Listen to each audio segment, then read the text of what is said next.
Hi, in this video we are going to pivot from syntactic roles to semantic ones. To start, let's take the sentence, "The dog bit him." We know that dog is the subject in the sentence and that him is the object. In the sentence, John ate the cake, John is the subject and cake is the object. We know that dog and John are subjects because they are the focal points of the sentence. But more than that, we know that they're the subjects also because they occur to the left of the verb. And in English, things to the left of the verb are usually the subjects.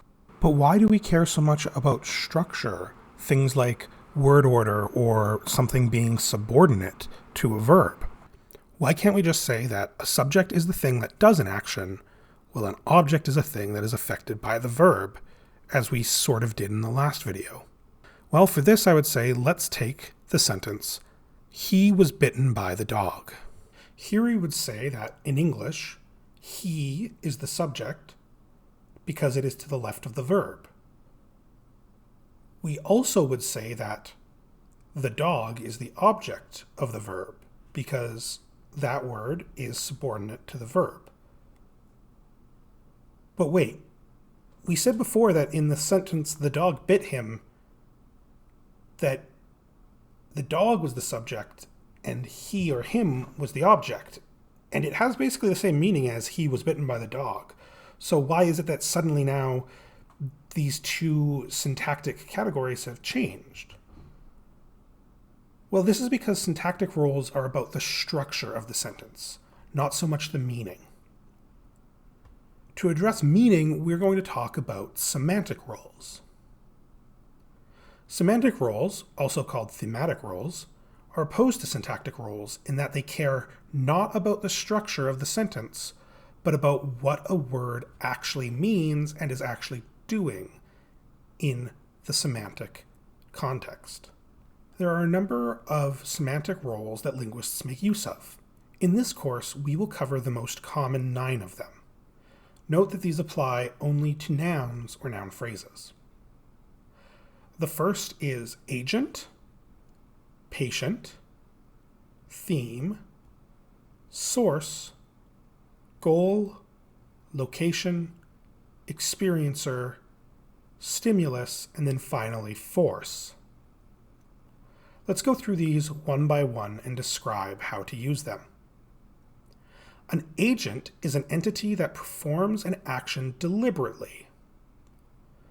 The dog, in the sentence, "The dog bit him."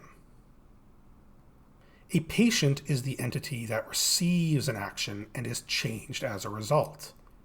The word "him" in "The dog bit him." In this case, he has changed states by being bitten. A theme is an entity that receives an action but does not change. Something like, John gave the book to the woman. The book here is a theme because although it's being given, it's not fundamentally changed, only its location is changed. A source is an entity or place that serves as the origin of something. So in the sentence, John came from Mexico, Mexico is the source. This is usually preceded by from or some other similar preposition. A goal is an entity or place that serves as the intended end state of an action. So in the sentence, "She walked to school," the word "school" is the goal. Goals are usually preceded by the word "to" or another similar preposition. A location is an entity or place where an action occurred. In the sentence, "He cried at the zoo," zoo is the location. Locations are usually preceded by prepositions like at, in, on, under, or similar. An experiencer is somebody who passively undergoes an action that is created by a stimulus. There is no true change in the entity. In the sentence, "She saw the door," she is the experiencer, as seeing is something passive. A stimulus is an entity that causes emotional or sensory responses. So in the sentence, she saw the door, or he loves dogs, or she hates dogs, or he is afraid of the dark, the terms door, dogs, and dark are all stimuli because they are eliciting either sensory or emotional responses without actively causing them in a deliberate action. Even though it's possible that the people who love and hate dogs are doing so based on previous actions from other dogs, the ones we're talking about here are eliciting emotional or sensory responses without sort of deliberate agency. And finally, a force is an entity that non-deliberately causes an action, usually regarding nature. So something like, the wind slammed the door, or the storm destroyed the house, where wind and storm are both forces. Let's take a look at our dog biting example and see what the semantic roles are. In the phrase, the dog bit him, we have dog and him as the only nouns. The and bit are not nouns. In the sentence, the dog is acting very deliberately, so let's call him an agent. Him, on the other hand, is receiving an action and is changed by it as he's now in a state of having been bitten. So let's call him a patient. In a more difficult example, let's use an altered example from the last video. The second impact caused the destruction of Antarctica. Let's find out the semantic roles for each of the nouns here. Some necessary background. Second impact is an event, let's call it a natural disaster without a being of agency causing it. There's a bit more to that, but for our purposes, we'll call it like a natural disaster. So it is second impact. It was not deliberately done, I promise you that. And it's not receiving an action. It's not really a goal or location.